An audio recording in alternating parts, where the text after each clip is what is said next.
Chapter 1 Shadows of Solitude. There was a man named Irving, nearing his 30s, sheltered and disillusioned with life and family. He often felt lost. Irving was a creature of habit, finding comfort in the dull, predictable rhythms of his life. At least, that's what he told himself. He cherished his solitude, seeking brief moments of peace in the quiet that allowed him to retreat into his thoughts. Weekdays were a blur of obligation and routine, but Saturdays were sacred. They were his refuge, a break from the dull depression of life and the constant aches of his body from manual labor. Despite his preference for solitude, Irving had a handful of close friends who occasionally could coax him out of his cell. Among them was Dave, an older gentleman who, though further along in life than Irving, shared a similar predicament but had learned to live with it. David was the most persistent of them, always ready to disrupt Irving's solitude with a spontaneous or heartfelt conversation. Today was no different. Beep, beep. Irving's phone buzzed. Looking at it, he saw a message from Dave at 8 a.m. "Let's meet." Irving replied, "Yesterday was a long day and I want to enjoy today."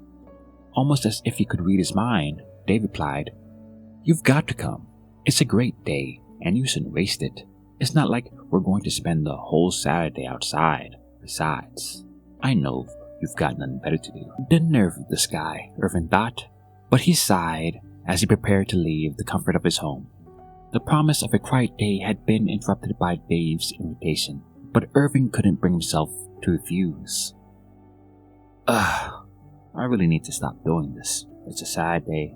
One of my most cherished days," he muttered to himself. It offered a much-needed respite from the monotony of life and the weariness that settled deep in his bones. To make this disturbance more palpable, he ran the thought that Dave was right. I've got nothing better to do. Saturdays were his sanctuary, a time to indulge in solitude and recharge. But today, good old Dave wanted to spend some time talking and enjoying the day. Despite his love for solitude, Irving couldn't turn him down. Dave was one of his few close friends, always eager to catch up and share a laugh, one of the few who understood him and valued their friendship deeply. Irving sighed once more, casting a long glance at his cozy bed, silently promising it that he'd return soon. With a resigned smile, he got ready and headed out to meet Dave. The streets were alive with the weekend hustle, a stark contrast to his quiet mornings. As he walked, the sun's warmth and the sound of distant laughter began to lift his spirits. Maybe spending the day with Dave wouldn't be so bad after all. Chapter 2 Trail of Reflection. The place they would meet was a large park nearby with a decent trail. Dave had suggested it as a way to get the blood pumping and work up an appetite before stopping somewhere to eat. But I swear he did this to torment me, as we could easily talk and chat at a cafe. Irving thought to himself, yet Dave always moved at his own pace. Speaking of the devil, there he was in the distance. As the two got closer, they exchanged greetings and began to walk. It was a sunny day, but the breeze was nice, and one thing led to another.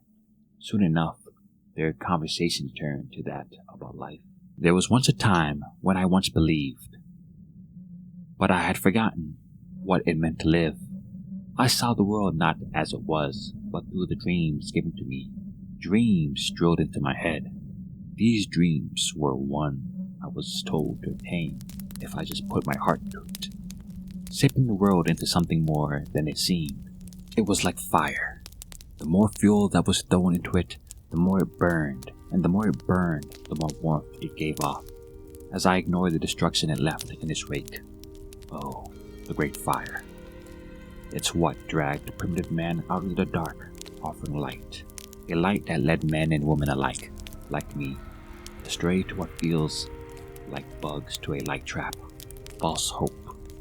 Even an animal or a child, for instance, a cat, can be transfixed by a flame, enamored by it. But when they get too close and touch it, they are burned and learn to fear it. Life can be exactly that. We see what we want to be, what we hope to be, and as we get closer to the setting of our path to achieve it, some of us get burned and run away, Yet there are others, whether through a certain stupidity or determination or courage, whatever you call it, even though burn, keep trying. Now some will come out disfigured with varying degrees of burns and shame, while a few manage to come out mastering the flame. Aside from the flowery language, what do you mean by mastering the flame? Dave inquired. Flowery? You sure know how to ruin someone's mood, Irving retorted. But it's necessary for me to get my point across, as I'm just painting you an image. Sure. Well, I'm just saying, you're making it sound way crazier than it has to be. But anyway, paint away, laughed Dave. Whatever, sighed Irving. Simply put, mastering the flame meant that they had reached or accomplished a dream or goal that to an outsider looking in didn't really seem feasible. Dave smirked. Feasible as being a pipe dream or as in sounding more like nonsense? He took a big puff of his cigarette and exhaled. Ugh. Irving coughed a little. You and your damn cigarettes. As he fanned away the smoke and continued. Feasible as in the person doing the onlooking can't imagine themselves doing it, or the person they are unknowingly judging doesn't seem to have the capability of doing it. Or most likely they fear being burned themselves, becoming jaded, or losing their desire.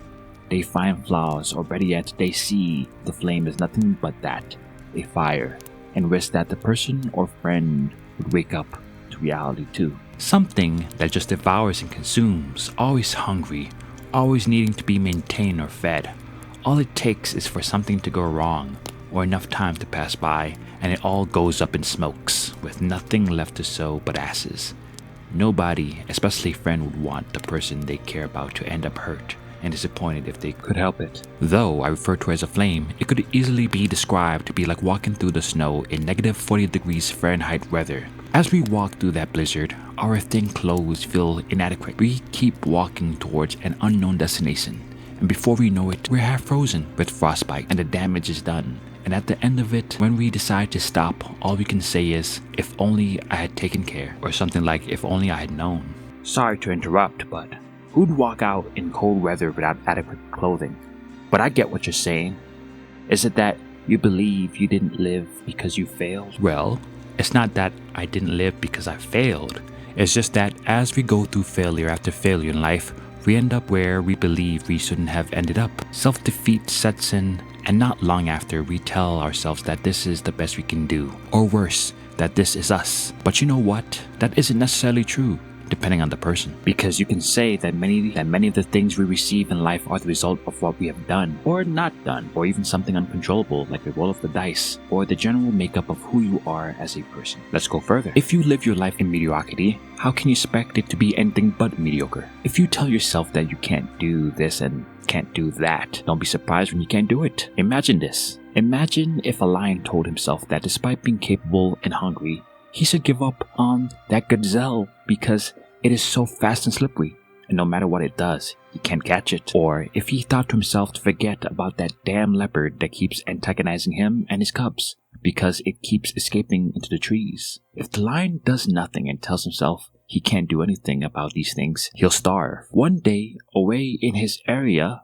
when on patrol, his lioness and cubs will always be terrorized by the leopard if he doesn't do what he can to get it out of there. And well, you might say to me, a lion is not a human. Well, I would say in return, it doesn't have to be. Everyone is dealt different hands in life. All we got are choices. Well, I got a better analogy, said Dave.